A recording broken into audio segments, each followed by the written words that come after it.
Step 1. Identify the target and its flaws. There are always flaws. I learned that early in life. My first hack, the local library, a vulnerable FTP server and its AS400.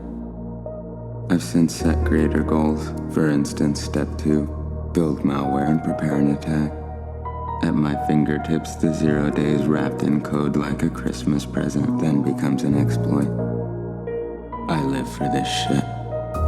Welcome back, everyone. This is episode 31 of The Lockdown, the Practical Privacy and Security podcast.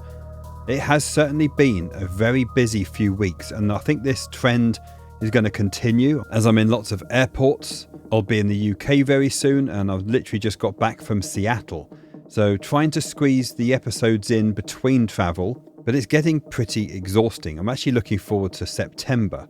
I'm hoping I won't be doing as much travel, although I do have trips booked in September and October, but hopefully not back to back as it has been. Now, the first thing I want to discuss on the show is actually some issues I've been having with privacy.com, or correction, not issues I've been having, but a family member has been having, which got me looking into all the different alternatives and options again, and it's not good news, I'm afraid. However, this is the benefit of this show not being sponsored. While it would be nice to have some income from sponsors, it means I can also talk openly and freely without having concerns of who is supporting the show. Now, this issue is with a family member that has been using privacy.com almost as long as I have, so it's safe to say at least 5 years. They pay their $10 a month and rely on it quite heavily, certainly for things like Amazon and various apps they've installed, perhaps Starbucks, things like that. And what happened is their debit bank card, which was the funding source, expired. Nothing unusual there, something that should be routine for someone like privacy.com. But when they updated it, it says their account was paused and under review. They had to wait 3 days, and it said they couldn't take payment for their $10 membership, which is very strange. So they called the bank. The bank said no, they weren't blocking anything their end. They should try again. This has been over a month now, and it's ongoing. They even switched it to using Plaid, which links directly to their bank account without the card as the funding source, and support have pretty much started ignoring them. Because of my travel, I've not been able to help, and I was going to email support, but I think what this warrants is a new email to support, open a new ticket, and hopefully they can do something. But this type of thing really concerns me, because if that happened to me, I have such a heavy reliance on privacy.com. I think it would cause me an absolute headache, especially when I'm traveling, I'm in different time zones, and I'm not always available to deal with issues for missed payments and so on. So I thought, okay, what are the options? The first thing I would always go to is just a prepaid Visa gift card. You buy it with cash at the supermarket, and sure, they could have cameras on you and it's not completely anonymous, but for our sakes, it's good enough. The problem with that is many of these Visa gift cards are non-reloadable. In fact, the only ones I could find which allow you to reload then have know your customer laws, and it would be very intrusive. They want ID and it defeats the object. And honestly, I cannot have, for example, my Amazon account linked to a Visa gift card that's going to expire and have to keep changing it. That might work for some of you. For me, because of my travel, I'm going to forget, and then payments will be missed, and it will cause me real problems. Now, in the UK and certainly other parts of Europe, Revolut is being discussed a lot on Reddit, at least, as an option. I am really concerned about a service like them. They've had a sketchy history. There's certainly been issues in the past. And I don't know, maybe someone that does use it can get in touch. Do they allow for alias names with the virtual cards? Now, I did try setting up an account with them. I had to abandon the process. I used a my pseudo number to give them. It wanted a Face ID scan, then a scan of my passport, my social security number, and then they wanted a copy of my tax return, and that became far too intrusive for me. So I said, no, I'll just abandon the process. Now, I already had an account with Wise. Now, that's wise.com. And that was because a long time ago, I used it to transfer funds between the UK and the US and vice versa. And they have a virtual card feature. But I signed up and it did not allow me to use alias names. So again, pretty useless for me. There was another option that I saw mentioned on some Reddit forums, which was Clutch. That's spelled with a K, Klutch. But again, I did not complete the process because they wanted social security number, date of birth, photo ID, a real phone number, not a pseudo number. And the whole thing just concerned me and freaked me out. But this is where we are today. Know your customer. This KYC requirement seems to be pretty much the standard now, no matter where you are in the world, and which is deeply worrying. Now, privacy.com still maintain that brand, but they actually renamed many years ago to Lithic. So the CEO of privacy.com is actually more concerned, I believe, with Lithic and their vision. And I think their vision is to be the card provider for virtual cards for many other services. Now, it's interesting because I found cloaked.com, and some people have access to their virtual cards, but when I tried to sign up, it says virtual cards are not available yet. So if any of you use cloaked.com, please let me know. That's going to be interesting. And I do wonder, are they using Lithic, which is the provider for privacy.com? So it does leave us in a bit of a pickle. If I wasn't traveling so much, I would probably be inclined to paying with everything with cash. But that's not the world I live in, and I'm sure for most of you, not the world you live in either. So privacy.com is still working for me. As I say, it's been over a month for this family member. I need to get them back on track with it, but that does worry me. I don't have the answer, but I wouldn't sign up for Revolut or Clutch or any of these other options. And I'll tell you why. Virtual cards are one thing. It's very good to be able to pause a card and delete it. That's great if you want to stop a subscription and you're not sure if they're going to try and charge you anyway. I've certainly had that happen. So for that, maybe wise.com would be my preferred option. And selfishly, that's probably because I already have an account with them, but they've been very good to me. So that would be an option I would recommend. That said, if you have an American Express credit card, while you're not technically allowed, this is a bit of a grey area, I wouldn't register the address to be your home address. Use an alternative. We've spoken about this on previous shows, so I will leave that there. But that way, if you have to use your real name, it's not your real address that's going to get exposed in a breach with that merchant. And also, importantly, because it's a credit card, if those details were stolen, it really isn't the end of the world because you could call the credit card processor, in this case, American Express, and get that resolved. I'm not saying that's a recommendation. That's certainly something I'd want to avoid. But if that was your only option, then I wouldn't freak out and panic about not having virtual cards. If you already have an account with Citi, I know they have a virtual card feature and a few other banks, then great, do that. But one of the things I would always do, especially here in the United States, is have your card registered with an address that's not where you live. I'll leave that there. And to be clear, I'm not saying not to use privacy.com. If that is still an option for you, this is still going to be my number one recommendation. But because of my family member's issue, and who knows, there could be some law change where now aliases don't work anymore, or they start wanting to collect our photo ID. If you've recently signed up for privacy.com, I'll also be interested what that process was like. Because I've been using it for so long, all I had to provide initially was a funding source, and I was able to use my card. That would always be my preferred option, although with this family member, they did have to try and switch to the Plaid integration, which requires you logging into your bank and giving it access that way. I really do not like that. I think from a security point of view, services like Plaid shouldn't exist in the first place, but this is where we are today. Okay, moving on, and this is going to take up a bit of time, so bear with me here. And I want to talk about Proton and the state of privacy with Switzerland. Now, Switzerland has been long considered the gold standard for privacy. Among other things, it's got amazing scenery there as well. But, and here it comes, they are considering surveillance rules that would fundamentally change how services, including Proton, operate.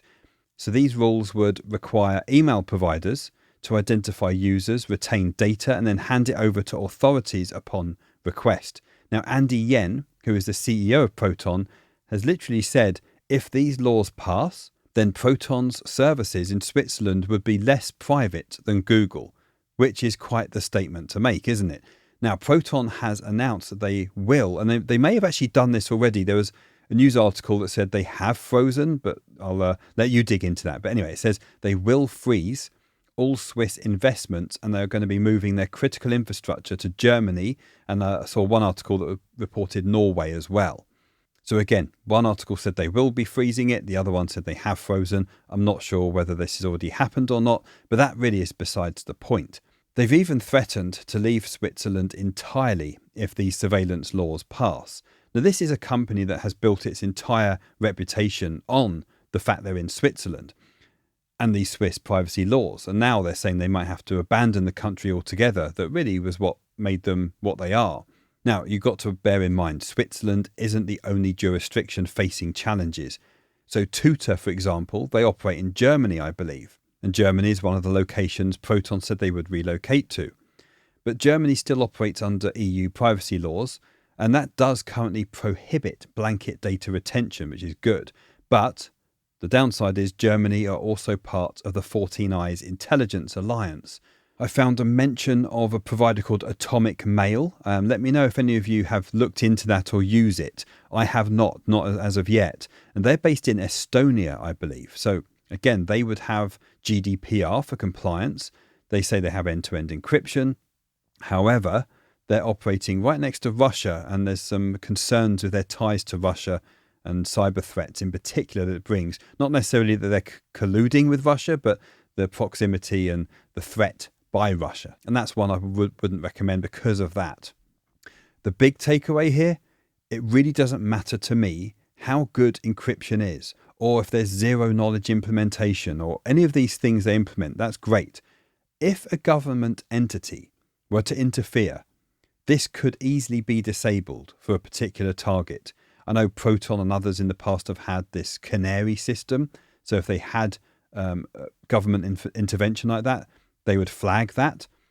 But you are still putting that trust in the fact that that's not going to happen. So the Switzerland privacy crisis, it really is an issue.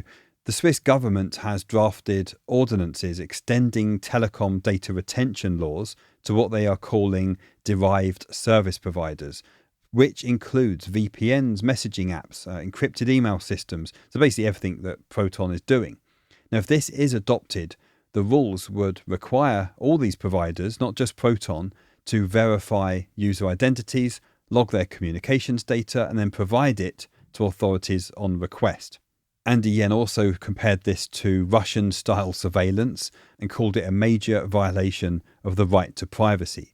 He pointed out that this type of mass surveillance has been deemed illegal in both the EU and the United States.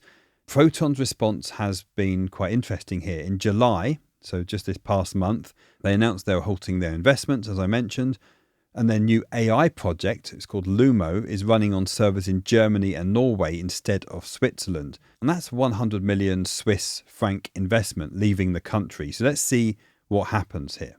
So what are my recommendations? Well, this I think is a bit easier to assess than the private payments options. So first with Proton. Proton is still one of the largest encrypted email providers. I believe they have over 100 million accounts globally. Don't quote me on that. That's what I read. Now, they offer end-to-end encryption for email. They have open sourced all of their client apps. And their security model uses, and I'm going to say it again, this zero knowledge architecture. But you really must consider your threat model here. If you are a journalist that's under significant threat from a nation state or some other threat actor, don't just go, great, there's zero knowledge, I'm safe. I would still be very skeptical. As I said, that journalist, for example, could be the first one that was targeted and Proton were forced to enable tracking for example. However, for the majority of us, that's not what I'm concerned about. Proton is a very secure and very private set of solutions. Now, like all email providers, they cannot encrypt everything. That's not how email works. Metadata, so that includes the sender, the recipient and the subject lines, are not end-to-end encrypted. It can't, because otherwise it would break email. They do use OpenPGP, which is a standard, and that leaves email headers unencrypted for these purposes. Now, Proton has, in their defense, fought legal requests in the past. I think it was 2021, they challenged a Swiss court order by arguing that email providers shouldn't be treated like telecom providers. In addition to that, all of their apps undergo independent security audits and the encryption implementation is openly published, which is why I'm still recommending Proton, but let's just watch where this goes. That said, I think this whole thing is a double-edged sword. Proton in the past was forced by a Swiss court to log the IP address of a French climate activist after a request came in via Europol. And this is what I was saying. They usually don't keep IP logs, but when legally required, then they had to implement a temporary logging for that user to comply. And this is what showed that no provider can really guarantee 100% refusal when operating under the rule of law. So I think with this looming Swiss surveillance amendment, the threat is bigger here. These laws would force Proton to weaken their encryption and logging policies. And this whole thing annoys me. We're seeing a lot of this in the UK and other parts of Europe, which essentially turns these companies into the type of service they were created to replace. It'd make it worse. So I do concur with Andy's comments about Google. I think the good news is we're seeing Proton is already moving their infrastructure, from what I've seen anyway. This Lumo AI system. By the way, I haven't tried that. So if any of you are using that, let me know. It'd be interesting to see. But apparently they're running that in Germany and Norway, not Switzerland. So that's great. So again, despite this uncertainty, for now, Proton still remains a solid choice, is what I'm still using, and I'll continue to recommend it, especially if they succeed in relocating this critical infrastructure. I'm going to talk about 14 Eyes and these other countries in a moment, so just hold that thought for the minute. Okay, let's talk about Tutor. Tutor is a German secure email provider founded in 2011. They rebranded from Tutor Nota, so that's probably a name you've heard in the past, and they have around 10 million users worldwide, from what I can find. I might be wrong, don't quote me on that, but it's safe to say Proton is 10 times larger than Tutor. Now, interestingly, they use their own encryption implementation rather than OpenPGP. And this is what allows them to encrypt not only the content of the email, but also the subject line, the attachments, calendar events, things like that. Now, when two Tutor users email each other, everything is fully end-to-end encrypted, same as Proton. And I must add, Tutor, as far as I can tell, only have two products. There's Tutor Mail and there's Tutor Calendar. That's it. But that's not a bad thing, in my opinion. It keeps them super focused on what they're doing, and they do it very well. Now, again, using something like Proton or Tutor does really depend on your threat model and use case. Now, in Tutor's case, for emails sent outside the platform, they can provide a password encrypted link mechanism. So this way, the recipient gets a link, they enter this shared password, decrypt the message, and everyone's happy. Keys are generated client-side, and the private key is encrypted with your password before it reaches their servers, which I like. So again, this is zero knowledge. Tutor cannot read your emails or reset passwords. Good, that's what we want. But Germany's jurisdiction is interesting. As I mentioned before, they are part of the 14 Eyes Alliance, but they do fall under strict European regulations, including GDPR. Now, I think it was in March last year, that's 2024, they integrated quantum-resistant algorithms. Signal does that, and I think Proton does now as well. So nothing too unique now, but it's interesting that they are taking this very seriously. As I say, they're doing email and calendar and doing them very well. And they launched what they call TutorCrypt, which is a hybrid cryptography protocol. So all accounts created, I believe, after March 2024 use both classical and post-quantum encryption. Now, Atomic Mail is third on my list just because I don't know much about it. So again, this isn't a recommendation, but I would love to hear from you if you use it. But that's my concern. Being so new, Atomic Mail hasn't faced the test yet. They've had no legal test, not as far as I know. And because they border Russia and are under constant cyber threats, it could be a target by Russian state-sponsored hackers. And it's not much of a stretch to say that Russia is targeting Estonian infrastructure. They've done it before. Now, when we talk about 9 Eyes and 14 Eyes and all that stuff, it can be a bit confusing. So let's provide a bit of a primer here. I think understanding intelligence alliances is crucial for us when we're choosing an email provider. So the 5 Eyes Alliance then, this includes the United States, United Kingdom, Canada, Australia and New Zealand. And these countries all share intelligence by default, essentially operating as a single surveillance entity. I'm sure there's processes and mechanisms to do that, but that's what the Five Eyes is for. It's an alliance. Then you have Nine Eyes. This adds Denmark, France, the Netherlands, and Norway to the previous list. 14 Eyes then includes, on top of that, Germany, Belgium, Italy, Spain, and Sweden. All these countries in these alliances can then potentially share data and access data through partner agencies and law enforcement agencies, bypassing their domestic privacy protections. So, what does that mean? For email providers, which is what we're talking about, Switzerland isn't in any Eyes alliance. Germany is 14 Eyes. Estonia isn't in any. Belgium is 14 Eyes. Norway, part of the 9 Eyes. Canada, part of 5 Eyes. Canada, for example, has Hushmail. That's a service you may have heard of. So if your threat model includes avoiding any Western government surveillance, then you must take this into account. Surveillance alliances heavily target communications in transit. Let's say your provider's in Panama, just for argument's sake. If your email is routed through a 14 Eyes country, then it could be intercepted. This is why end-to-end encryption matters. But it's also why I don't rely on email for anything secure and totally private. Email by its nature isn't the most secure of messaging platforms. Now, obviously, a big part of encryption, just going back to that, is client-side encryption. And this is where the encryption happens in your browser or the app using keys only you possess. And typically this is derived, as I said before, from the password. But the point here is the server should never see that data. And then I think the fourth technical element that I mentioned earlier, which is, again, important to look at when reviewing a provider and making a choice, is whether they open source their code. Open source code allows experts to verify security claims. Proton, Tutor, and many others have open sourced all of their client app implementations. And for me, this is what increases trust through transparency. Now, I know I've covered email many times before, so bear with me here, but this is why I diversify my approach. I do not rely on a single provider, and I use my custom domains. I have Fastmail, I have Proton Mail, I use Simple Login, I use other services as well, because if any one of those suffers a major problem or concern, I can just update my DNS records and point it to another provider. But I think more important than any of that, or just as important really, is good OPSEC, operational security.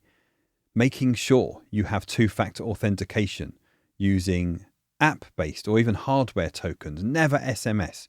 When I have absolutely no choice that the only two-factor they offer is over SMS, then I use a MySudo virtual number. Otherwise, avoid that at all costs. So minimize metadata. With Proton, for example, try and keep your communications within that ecosystem. So Proton to Proton or Tutor to Tutor. Use aliases for different contexts. My usernames and aliases are completely meaningless, and I only use them for that one purpose. So I'm not going to have an alias for, say, an Amazon account and a Fastmail account and then my Proton account, because that just ties my identity back to me. So again, just to sum up, my top choices are going to be Proton first. Despite this Switzerland uncertainty, it is still an excellent option, especially if they relocate. So we'll see what happens. Tutor, very close number 2. The only reason I don't use it is I have Proton. That's it. And they're limited. It's Proton Mail. Sorry, there's Tutor Mail and there's Tutor Calendar. But honestly, you wouldn't have to twist my arm very far to move to Tutor and check it out. So that's another option. But if you're new to privacy and you're thinking, what a headache, this sounds too extreme, and you really don't want to put the tinfoil hat on, then Simple Login. Just use that with aliases. That's a good start. It offers solid privacy without any extreme measures.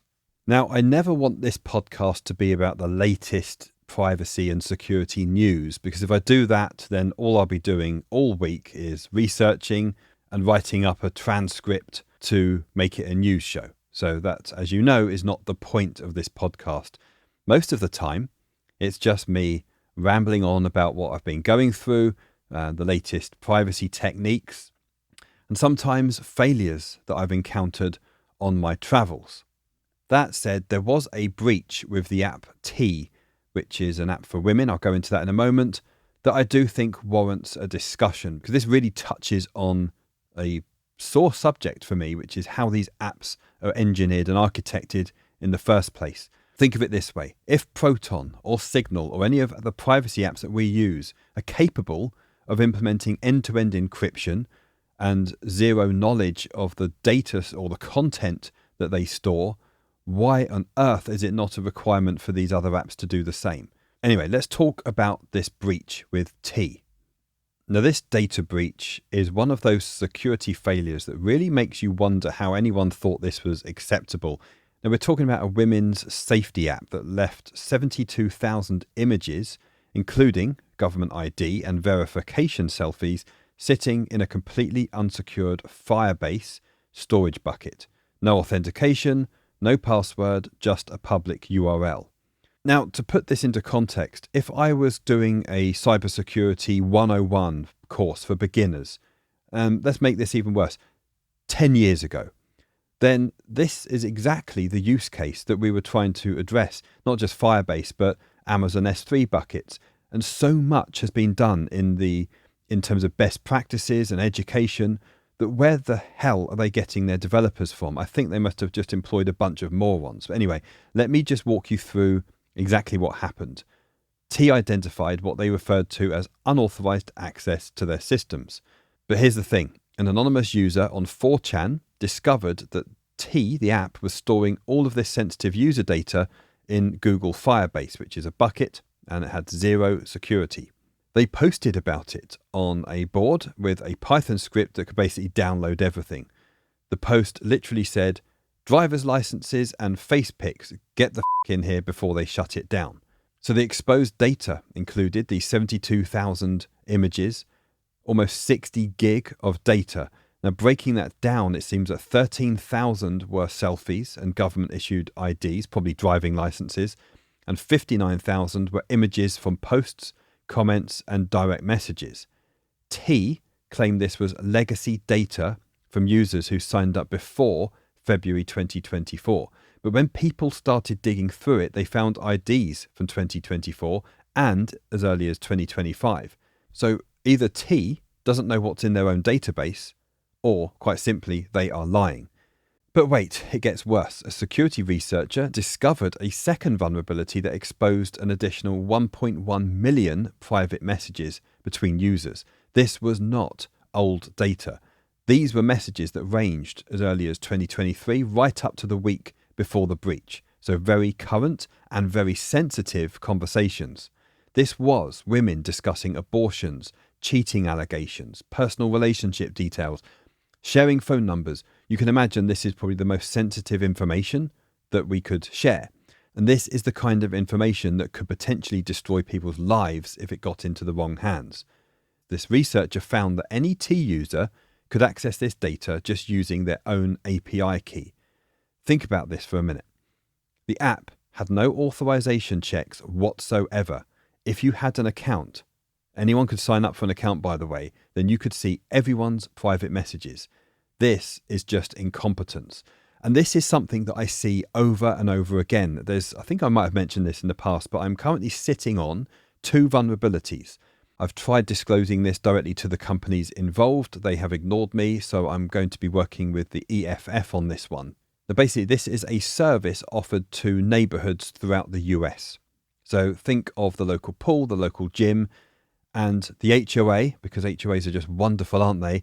In these cases, have asked users to sign up on this app, register the members of their household. So when they go into the gym or the pool, they can show the app, and it has a picture of their photo ID, and the lifeguard or whoever's manning the door at the gym can verify it's them. This vulnerability I found is exactly the same. This app has the details of children, their date of birth, photo ID, their home address, their phone number, and other personally identifiable information. And any authenticated user, so it's the same problem as T, can go in, you can register for free, and then through complete incompetence and a lack of authorization on the API, you can just dump the entire database. You times that by the number of neighborhoods in the US that's using it, this is a breach of hundreds of thousands of records. The second one I'm looking into is for vacation rentals. So think Airbnb, but there's a platform that's not Airbnb, by the way, but there's a platform, and through exactly the same vulnerability, a lack of security with the API allows me to go into any property, get the door lock code, the lockbox codes, the alarm code, the Wi-Fi code, the address, plus all the notes for the cleaner and maintenance staff. Absolute disaster. Right, so back to T. Let's talk about how this data got exploited, because this is where it goes from really bad to catastrophic. The 4chan users didn't just download the data and move on. They created torrents and shared them on hacking forums. Someone built what they called a face smash style website where visitors could rate the leaked selfies.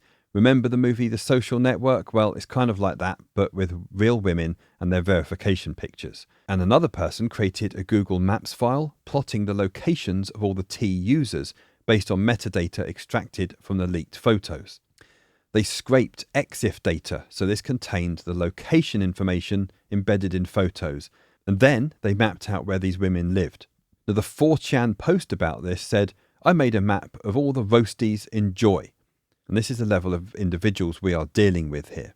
Now, I know most of us on this podcast are privacy nerds and we love this stuff. I happen to really enjoy using Graphene OS and Signal. If you send an image to someone on Signal, guess what? It strips out all that metadata. But I would love to get through to these women that use these apps and help them, like I do with my own kids and family members, just do the basics, understanding that is apps like this that have no clue what they're doing. You have to assume incompetence here. And if they have location data enabled, they are going to get that and it's going to get out. And here is my case and point.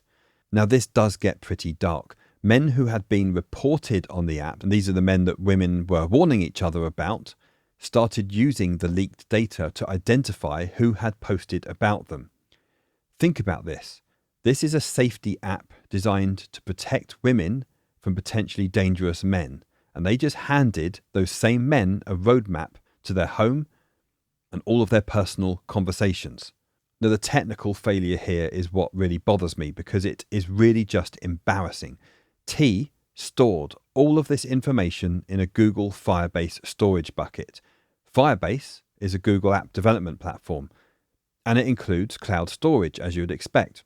When you create a Firebase storage bucket, it's private by default.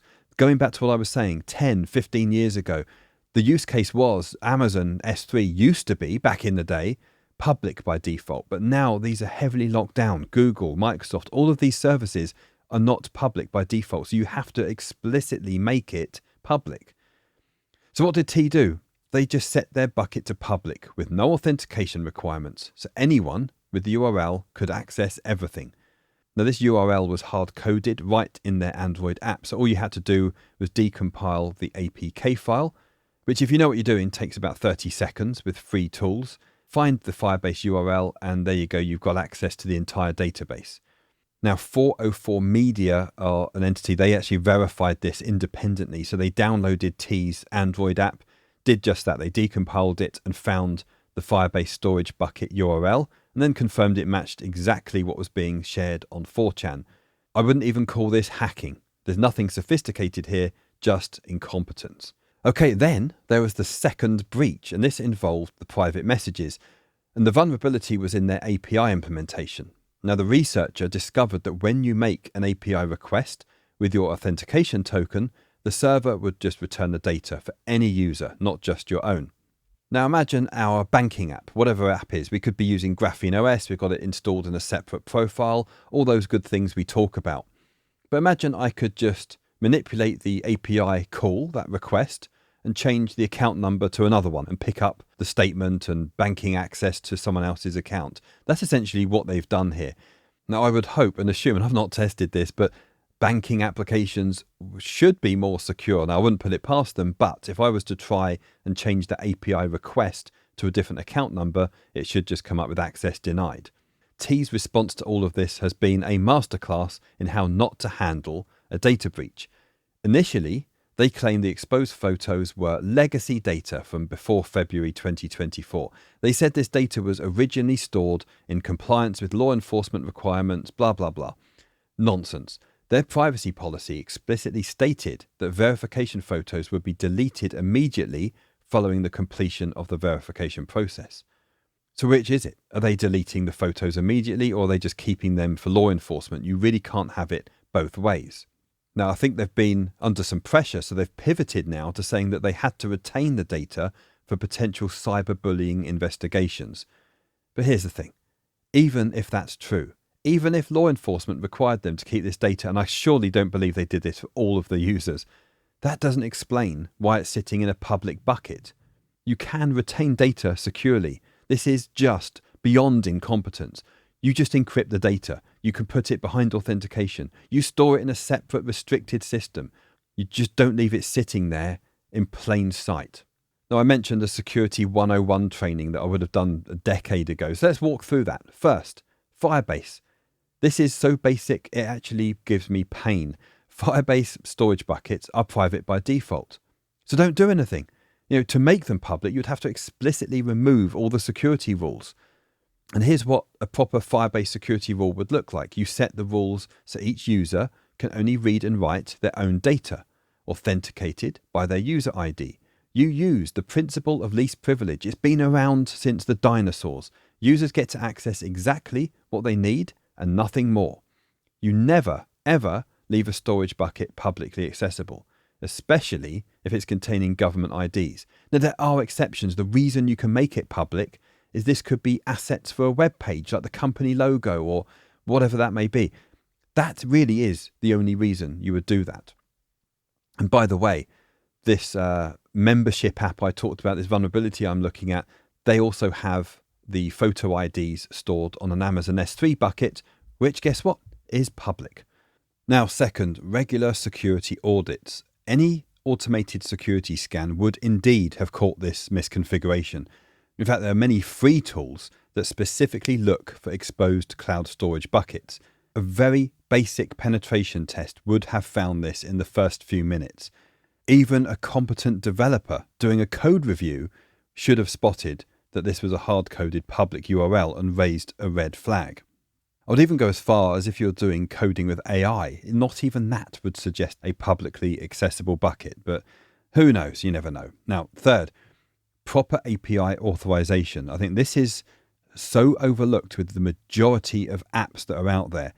Now, for this messaging system breach, they needed to implement basic authorization checks. So when a user makes an API request, it should validate not just that they're authenticated, but they're authorized to access the specific data they are requesting. You have to implement RBAC, that's role-based access control. You have to validate every request server-side. Never ever trust a client. Now, the next one is a privacy fundamental here, data minimization. If you do not need to keep data, just don't keep it. If your privacy policy says that you delete verification photos immediately, then guess what? Delete them immediately. It's probably a few lines of code. And then if you're legally required to retain them, then you must say that in the privacy policy and store this in a separate, highly secured system with heavily restricted access and, more importantly, audit logs. What else could they have done? Proper credential management. Is this number 5? I think I've lost count now, but never hard code sensitive information like database URLs or API keys in the application. The use of environment variables is recommended, but HashiCorp has a product called Vault. You can use it for free. There's a paid version with support, but HashiCorp Vault is free and it's a secrets management system. Production credentials should be separate from development. In fact, they should be entirely separate environments. Credentials should be rotated regularly. Things like secrets and certificates and anything used for authorization should be short-lived. And again, that's something HashiCorp Vault can help with. And then monitor for API keys, secrets and credentials in code repositories. You can set that up. In fact, GitHub allows you to do this. Now, I think the reaction to this in the community has been brutal, but I think justified. Now, as some others have pointed out, Pinterest has tons of photo IDs and verification photos floating around that could be used to create fake profiles on apps like T. Now, the legal fallout is already starting to surface. I believe there's 2 class action lawsuits that have been filed. The first on behalf of Griselda Reyes, states that the photo she submitted during sign-up was accessed in the breach. Her attorney then said, "I don't think this organisation intended to violate people's rights. I think they were just sloppy." Well, that's very generous. I'll just call it idiotic. But anyway, the second lawsuit names not just T but also X and 4chan as defendants, alleging that sensitive information from the breach was circulated on these platforms. Good luck with that. Section 230 protections, making it nearly impossible to hold platforms liable for user-generated content, unfortunately. Now, both lawsuits are seeking injunctions requiring T to encrypt all user data and purge private information, plus, as you would expect, monetary damages. Now, the damage is already done. Once this data is on the internet, especially when it's been torrented and shared across multiple platforms and sites, you can't put that genie back in the bottle. T marketed itself as a safety application. The whole point was that women could warn each other about potentially dangerous individuals, but failing to implement basic security measures, they created the exact opposite. Now, the timing here is significant. T had just gone viral. They hit number 1 in the App Store. They claimed to have 4 million users and added 900,000 new accounts in the recent days. And I think this viral growth probably took them by surprise and just outpaced their security infrastructure, if they ever had one to begin with. And just to wrap this subject up, again, what really frustrates me is this is entirely preventable. Every single vulnerability here could have been avoided with basic security practices. In fact, you don't even have to attend a security course. This is like the introduction to web development level of security. Just don't leave databases public. It really isn't that hard. Now, if you or perhaps you know someone that has been affected by this breach, I think this is what you need to do. First, and I hate to say this, but assume your data is just permanently compromised. It's been torrented, it's on hacking forums, it's out there, it's not going away. Now, sure, you can monitor your credit reports. More importantly, do a freeze. I keep talking about this. Innovis, Experian, TransUnion, Equifax. I normally talk about the top 3, but I would do those 4. And be aware now your photo ID is in the wild and could be used for fraud. Now, second, if you shared sensitive information in messages, especially if it included any identifying details, just be prepared for potential harassment or doxing. I wouldn't panic, but now is a good time to implement some good privacy practices. Change phone numbers, for example, if you've shared them. Change to a new email address. Lock down your social media. Just be extra cautious, especially about your physical safety. Would I recommend joining this class action lawsuit? I wouldn't, to be honest. Even if they win, the damages are going to be minimal and certainly won't undo the breach. The damage is done. The real damage, which is this violation of privacy, the exposure to harassment, potentially loss of safety, can't be fixed with a small check. It really isn't worth your hassle. I would not do that. If anything, this breach just has to serve as yet another reminder of why we do these things in the privacy community. Okay, changing topic. Let's talk about our mindset and approach in day-to-day life and how this relates to privacy. Now, so far in these first 31 episodes, actually slightly more, I had a couple of bonus episodes, but in all the times we've been talking about this, we cover things like VPN, private payments, Graphene OS, secure devices, encryption, self-hosting, Nextcloud, all this good stuff. One thing I haven't really talked about much is our vehicles.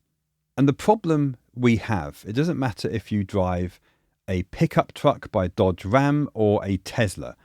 Most vehicles, if not all of them today, have something called a DCM module. That's a data communications module. Some other vehicles call them telematics modules.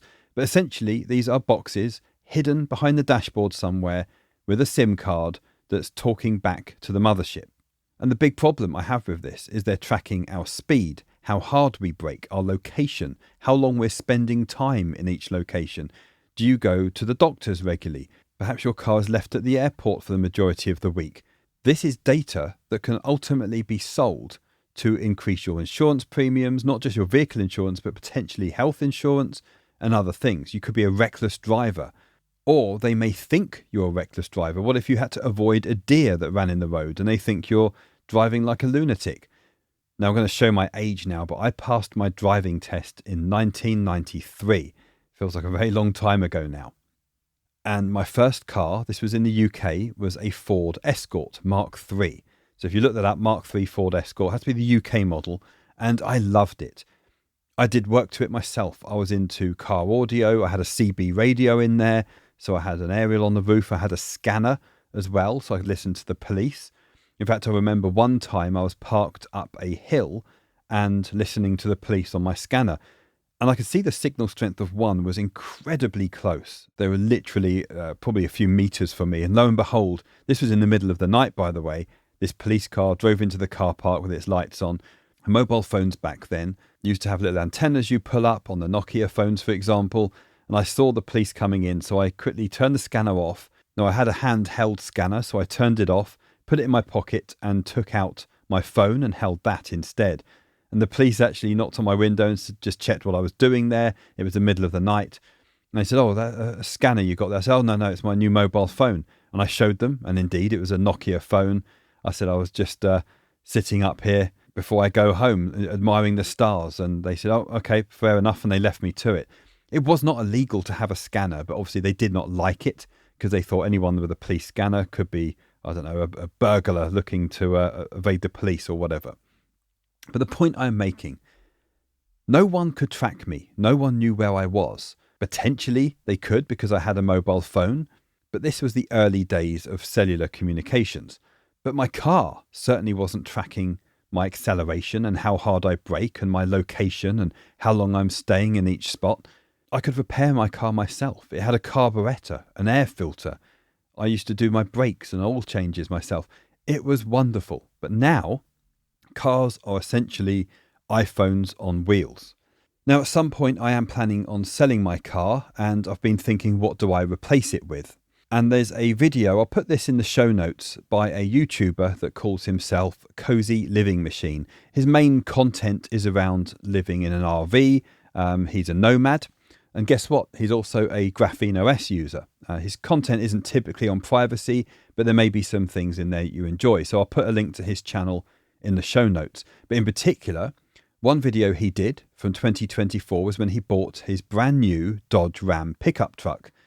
And he's got a really good video of him basically ripping the dashboard apart, finding this Telematics box module or TBM, and basically unplugging it so they can't track him anymore. I just wish there was a video like this for every vehicle out there, but that would be quite an undertaking. Now, I know we can't all afford to go out and buy brand new Dodge Rams, but my other recommendation is buy an old car, a Toyota Land Cruiser or Toyota pickup truck that's 15 plus years old. That's going to be much easier, if there is any tracking in it at all, to remove those modules. Now, if you're not comfortable taking half the dashboard apart in the car, watch this video that I've linked to, because it might look scary, but honestly, it's not that hard. And I mentioned back in the 90s, I was into car audio. So I would take the door trim off, the dashboard apart. I'd install CB radio and speakers and amps. It's something I got very comfortable doing. And modern cars really aren't that different. A lot of the panels are just clipped on. They unclip. There's tutorials on YouTube, so you can watch how they come apart first. Now, I'm not saying we all take our cars to bits to look for telematic modules, but if you are driving a vehicle, assume it's tracking you, and then I'd look on YouTube and see if there's any similar videos. So I don't want to dwell on that subject. It's just something I wanted to throw out there because I know there's always a lot of discussion around tracking in vehicles and we should not overlook it. What else can we do? Well, the other thing I would do is take any means necessary to register your car in a different name. I know one of the techniques that is often recommended is to register the car in your business. This is one of the reasons I have an LLC. But that does get tricky. It can mean you have to go through business insurance and your insurance rates go up. It can cause some difficulties if you want to add your friends and family to the car insurance. Not always, but sometimes. So that's something you do need to look into. And again, having an alternative address that you, open quote, live at, close quote, can be useful. But don't break any laws there. Now, I know some of you, when I suggested buying, say, a 20-year-old Toyota Land Cruiser, may be thinking, I'm not driving that. It might not even have air conditioning. But it probably does. But even if it doesn't, we don't need the latest iPhone. We don't need a brand new car. There's nothing wrong with a used car. And it's often this desire to have what others have or have the latest gadgets or the latest car that ultimately is just our ego trying to strive for more and more. Now, I don't want to turn this podcast into philosophy and stoicism, but I'm a big fan of philosophy and stoicism. There's a book that you can buy on Amazon called Meditations by Marcus Aurelius. Completely nothing to do with privacy, but I reckon if Marcus Aurelius was alive today, he could be driving around in a 20-year-old car with a flip phone and not have any social media of any kind. It's a mindset. It's a way of living life where you're fulfilled but not desiring the latest things all the time. I observe so often that people have so many apps on their phone. They have every social media going. But the more you have, the more risk you introduce.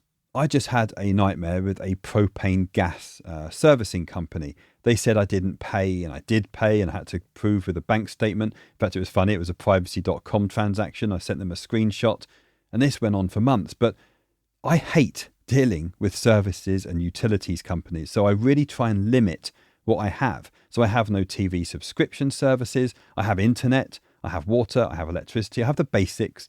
But the less I have to deal with, the fewer subscriptions and services companies or any of that, the less hassle I have. But anyway, I wanted just to end the show there on the philosophy of living, but we won't go any further than that. Now, I'm going to be traveling quite a lot over the next 3 to 4 weeks.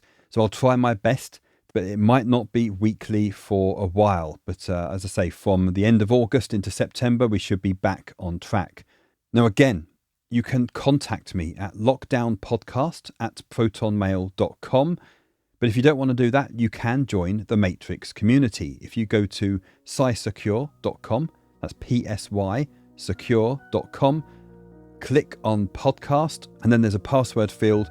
It's Ghost Secret, so capital G for Ghost, capital S for Secret, and that will unlock the URL for the Matrix community, or you can just get to those links directly in the show notes. Now, the Matrix community will require a Matrix client. My recommendation is Element, but you can have whatever you like. And we have well over 100 members now, so there's a lot of active discussion around privacy and other topics in there. So highly recommended. If you haven't done that yet, come and say hi, friendly group of people, and I'm sure you'll learn more from them than you will from me. And then finally, there's patreon.com/the lockdown. Again, there's a link on my podcast page, and that's entirely optional, but you can support this show through a Patreon membership. I will always try and publish episodes on there, normally a few days early, so you will get early access. But if anything, it just helps support the running of this show. I don't have sponsors, I don't get paid. This does cost money to run. And for those that are Patreon members already, thank you so much. You really are appreciated. I might not mention Patreon too much. It's more of a quiet way of supporting the show. Okay, take care everyone, and talk very soon.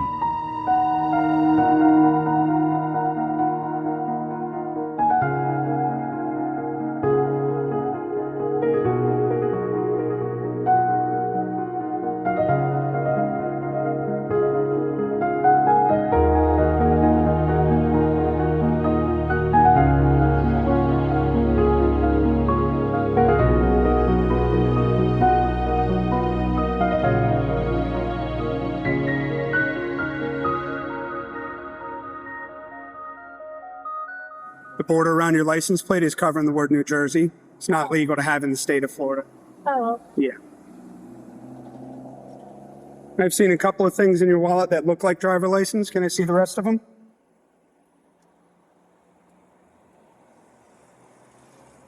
That one right there looks like maybe Connecticut or something. Oh, I was right. Cool. So this looks pretty fake to me. Same name, but this says 2001. So when I run this, this is going to come back no record found, right? Yeah. Right. Did you know that possession of a counterfeit driver license is a felony? Yeah. Yeah, it's a felony. Like, you could be arrested right now, handcuffed, and taken to jail. Okay. Poor choice. Real bad. Really very stupid. Okay. Where'd you get it? Online?